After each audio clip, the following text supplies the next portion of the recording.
আজি আমি মানে বিদ্যাপাৰা মোড়ত তত যোনটো ই ৰিক্সা বুলি কয় তাত মানে অবৈধ টেবলেট এনেকৈ বিক্ৰী থকা বুলি এটা সংবাদ পাওঁ।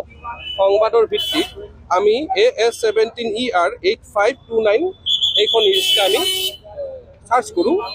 ই ৰিক্সাখন চলাইছিল তাৰিফ আহমেদ বুলি।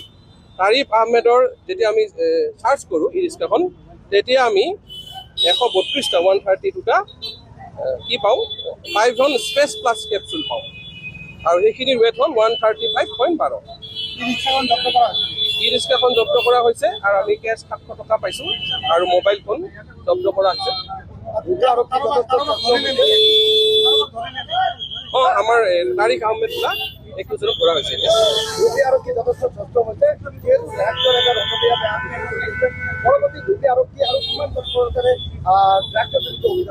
আমি ড্ৰাগছৰ বিৰুদ্ধে অভিযান আৰম্ভ ৰাখিম আৰু বিশেষকৈ ই ৰিক্সাবিলাকৰ ওপৰত আমি আৰু নজৰ ৰাখিম যাতে কি হ'ব নোৱাৰে।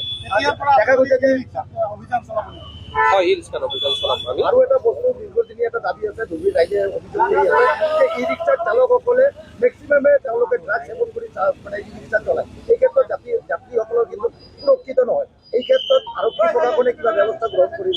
হয়, আমি গ্ৰহণ কৰি আছোঁ।